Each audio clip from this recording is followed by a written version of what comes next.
റഷ്യയുടെ സൈനിക കരുത്തും അത്യാധുനിക മിസൈൽ സാങ്കേതിക വിദ്യയും ലോകത്തിനു മുൻപിൽ ഒരിക്കൽ കൂടി വിളംബരം ചെയ്തുകൊണ്ട് പ്രസിഡന്റ് വ്ളാഡിമിർ പുടിൻ നടത്തിയ പ്രസംഗം ആഗോള രാഷ്ട്രീയത്തിൽ വലിയ ചർച്ചകൾക്ക് വഴിവെച്ചിരിക്കുകയാണ്. മോസ്കോ ഇൻസ്റ്റിറ്റ്യൂട്ട് ഓഫ് തെർമൽ ടെക്നോളജിയിൽ നടത്തിയ സന്ദർശനത്തിനിടെയാണ് റഷ്യയുടെ ആണവ ഭാവി സംബന്ധിച്ച നിർണായകമായ വെളിപ്പെടുത്തലുകൾ അദ്ദേഹം നടത്തിയത്. ലോകത്തെ ഏത് പ്രതിരോധ സംവിധാനത്തെയും തകർക്കാൻ ശേഷിയുള്ള മിസൈലുകൾ റഷ്യ വികസിപ്പിക്കുമെന്ന പുടിന്റെ പ്രഖ്യാപനം പാശ്ചാത്യ രാജ്യങ്ങൾക്കുള്ള ശക്തമായ താക്കീതായാണ് വിലയിരുത്തപ്പെടുന്നത്.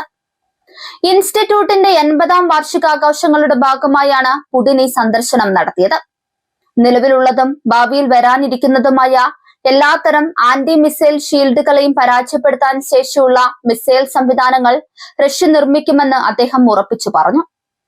റഷ്യയുടെ സുരക്ഷ ഉറപ്പാക്കുന്നതിൽ ഈ സ്ഥാപനത്തിലെ ശാസ്ത്രജ്ഞർ വഹിക്കുന്ന പങ്ക് സമാനതകളില്ലാത്തതാണെന്ന് അദ്ദേഹം പ്രശംസിച്ചു.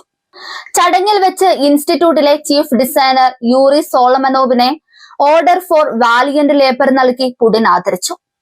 റഷ്യയുടെ നാമത്തിൽ ഇവിടുത്തെ ശാസ്ത്രജ്ഞർ നടത്തുന്ന ഓരോ ഗവേഷണവും രാജ്യത്തിന്റെ അഖണ്ഡത കാത്തുസൂക്ഷിക്കുന്നതിൽ പ്രധാനമാണെന്ന് അദ്ദേഹം ഓർമ്മിപ്പിച്ചു. ആധുനിക യുദ്ധതന്ത്രങ്ങളിൽ മിസൈൽ സാങ്കേതിക വിദ്യയ്ക്കുള്ള പ്രാധാന്യം തിരിച്ചറിഞ്ഞുകൊണ്ടുള്ള നീക്കങ്ങളാണ് റഷ്യ നടത്തുന്നതെന്ന് അദ്ദേഹത്തിന്റെ വാക്കുകൾ വ്യക്തമാക്കുന്നുണ്ട്. റഷ്യയുടെ ആണവശേഷി ആധുനികവൽക്കരിക്കുന്നതിൽ Moscow Institute of Thermal Technology വഹിക്കുന്ന പങ്ക് വളരെ വലുതാണ്. ലോകത്തിലെ ഏറ്റവും ശക്തമായ മിസൈലുകൾ വികസിപ്പിച്ചെടുത്ത ചരിത്രമാണ് ഈ സ്ഥാപനത്തിനുള്ളത്. പുടിന്റെ സന്ദർശനം ഈ ശാസ്ത്രജ്ഞർക്ക് വലിയ ഊർജമാണ് നൽകിയിരിക്കുന്നത്. വരും തലമുറയ്ക്കായി കൂടുതൽ കരുത്തുറ്റ പ്രതിരോധ സംവിധാനങ്ങൾ ഒരുക്കാൻ ഈ അംഗീകാരം പ്രേരിപ്പിക്കുമെന്ന് അദ്ദേഹം പ്രത്യാശ പ്രകടിപ്പിച്ചു. ഭാവിയുടെ ആയുധങ്ങൾ നിർമ്മിക്കുക എന്ന ലക്ഷ്യത്തോടെയാണ് റഷ്യ മുന്നോട്ടു പോകുന്നത്. ശത്രുക്കളുടെ ഏത് അത്യാധുനിക റഡാർ സംവിധാനങ്ങളെയും വെട്ടിച്ച് ലക്ഷ്യസ്ഥാനത്തെത്താൻ കഴിയുന്ന മിസൈലുകളാണ് പുടിൻ വിഭാവനം ചെയ്യുന്നത്. ഇത് ആഗോളതലത്തിൽ നിലവിലുള്ള ശക്തി സന്തുലിതാവസ്ഥയെ മാറ്റിമറിക്കാൻ പോകുന്ന ഒന്നാണ്. റഷ്യയുടെ സൈനിക ശേഷിയിൽ പുടിനുള്ള അടിയുറച്ച വിശ്വാസമാണ് അദ്ദേഹത്തിന്റെ വാക്കുകളിൽ പ്രതിഫലിച്ചത്. ഈ പ്രസംഗം കേവലം ഒരു ആഘോഷ ചടങ്ങിലെ വാക്കുകളായി കാണാൻ കഴിയില്ല. ഉക്രൈൻ യുദ്ധവും നാറ്റോയുടെ വിപുലീകരണവും നിലനിൽക്കുന്ന പശ്ചാത്തലത്തിൽ റഷ്യ തങ്ങളുടെ ആണവ പ്രതിരോധം ശക്തിപ്പെടുത്തുന്നു എന്ന സന്ദേശം ലോകത്തിന് നൽകുകയാണ് പുടിൻ ചെയ്തത്. റഷ്യയുടെ അതിർത്തികളിൽ പാശ്ചാത്യ രാജ്യങ്ങൾ ഒരുക്കുന്ന പ്രതിരോധ കവചങ്ങൾ റഷ്യൻ മിസൈലുകൾക്ക് മുൻപിൽ നിഷ്പ്രഭമാകുമെന്ന മുന്നറിയിപ്പും ഇതിലുണ്ട്. യൂറി സോളമനോവിനെ പോലെയുള്ള പ്രതിഭകളെ ആദരിക്കുന്നതിലൂടെ ശാസ്ത്ര സാങ്കേതിക വിദ്യയ്ക്ക് റഷ്യ നൽകുന്ന പ്രാധാന്യം പുടിൻ ഊന്നി പറഞ്ഞു. രാജ്യത്തിന്റെ സൈനിക കുതിപ്പിന് പിന്നിൽ പ്രവർത്തിക്കുന്ന നിശബ്ദരായ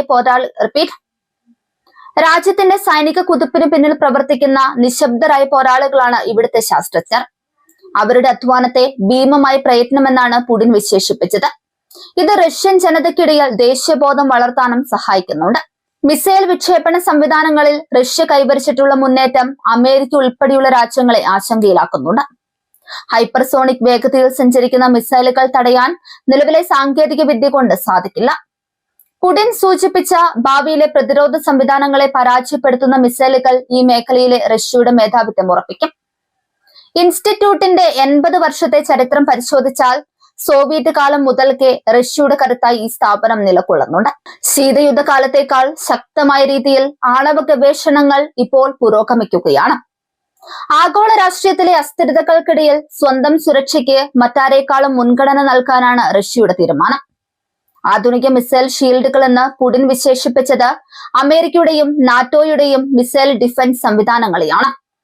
ഇവയെല്ലാം മറികടക്കാൻ റഷ്യയ്ക്ക് ശേഷിയുണ്ടെന്ന് പ്രഖ്യാപിക്കുന്നതിലൂടെ ഒരു പുതിയ ആയുധ മത്സരത്തിന് കൂടി തുടക്കമാകുമോ എന്ന ഭയം നിരീക്ഷകർ പ്രകടിപ്പിക്കുന്നുണ്ട്. എങ്കിലും തങ്ങളുടെ രാജ്യത്തെ സംരക്ഷിക്കാൻ ഏതറ്റം വരെയും പോകുമെന്ന് പുടിൻ ആവർത്തിച്ചു. റഷ്യയുടെ ആഭ്യന്തര ഉൽപാദനത്തിനും സൈനിക ഗവേഷണത്തിനും വലിയ ഫണ്ടാണ് ഇപ്പോൾ അനുവദിച്ചിരിക്കുന്നത്. പാശ്ചാത്യ ഉപരോധങ്ങൾക്കിടയിലും സൈനിക മേഖലയിൽ റഷ്യ കൈവരിക്കുന്ന ഈ മുന്നേറ്റം അത്ഭുതകരമാണ്. സ്വന്തം സാങ്കേതിക വിദ്യ ഉപയോഗിച്ച് ലോകത്തെ വെല്ലുവിളിക്കാൻ റഷ്യ പ്രാപ്തമാണെന്ന് മോസ്കോ ഇൻസ്റ്റിറ്റ്യൂട്ടിലെ പുടിന്റെ സന്ദർശനം തെളിയിക്കുന്നു. ശാസ്ത്രജ്ഞരോടുള്ള പുടിന്റെ അഭിസംബോധനയിൽ രാജ്യസ്നേഹവും കടമയും നിറഞ്ഞു നിന്നു. റഷ്യയുടെ നാമത്തിൽ നിങ്ങൾ ചെയ്യുന്ന സേവനം വരും തലമുറകൾക്ക് സുരക്ഷിതമായ ഒരു രാജ്യം സമ്മാനിക്കുമെന്ന് അദ്ദേഹം പറഞ്ഞു. ഈ വൈകാരികമായ സമീപനം ശാസ്ത്രജ്ഞരെ കൂടുതൽ ആവേശഭരിതരാക്കുന്നു. രാജ്യത്തിന്റെ സുരക്ഷാ ചുമതല ഓരോ പൗരന്റെയും കടമയാണെന്ന സന്ദേശവും അദ്ദേഹം നൽകി. പുടിന്റെ ഈ റോറിംഗ് സ്പീച്ച് ആഗോള മാധ്യമങ്ങളിൽ വലിയ പ്രാധാന്യത്തോടെയാണ് വന്നത്. റഷ്യയുടെ ആണവ നയത്തിൽ മാറ്റങ്ങൾ വരുത്താനുള്ള ആലോചനകൾ നടക്കുന്നതിനിടയിലാണ് ഇത്തരമൊരു പ്രസംഗം ഉണ്ടാകുന്നത്. ഇത് ലോകരാജ്യങ്ങൾ തമ്മിലുള്ള നയതന്ത്ര ബന്ധങ്ങളിൽ കൂടുതൽ കടുപ്പമുണ്ടാകാൻ സാധ്യതയുണ്ട്. ചടങ്ങിൽ പുടിൻ പ്രദർശിപ്പിച്ച ആത്മവിശ്വാസം റഷ്യൻ സൈന്യത്തിന് വലിയ കരുത്താണ് നൽകുന്നത്. അത്യാധുനിക മിസൈലുകൾ സൈന്യത്തിന്റെ ഭാഗമാകുന്നതോടെ റഷ്യയുടെ പ്രഹരശേഷി വർദ്ധിക്കും. ഏത് സാഹചര്യത്തെയും നേരിടാൻ രാജ്യം സജ്ജമാണെന്ന പുടിന്റെ പ്രഖ്യാപനം ശത്രുക്കൾക്ക് കൃത്യമായ മുന്നറിയിപ്പാണ്. വ്ളാഡിമിർ പുടിന്റെ ഈ സന്ദർശനം റഷ്യയുടെ സൈനിക ചരിത്രത്തിലെ സുപ്രധാനമായ ഒരു സംഭവമാണ്. ലോകത്തിലെ ഏറ്റവും ശക്തമായ മിസൈൽ സംവിധാനങ്ങൾ സ്വന്തമാക്കാനുള്ള റഷ്യയുടെ യാത്രയിൽ Moscow Institute of Thermal Technology വഹിക്കുന്ന പങ്ക് നിസ്തുലമാണ്. വരും വർഷങ്ങളിൽ റഷ്യയുടെ ആണവ പ്രതിരോധം ലോകരാഷ്ട്രീയത്തിലെ ഏറ്റവും വലിയ ചർച്ചാ വിഷയമായി തുടരുമെന്ന് ഈ കൂടിക്കാഴ്ച ഉറപ്പിക്കുന്നു.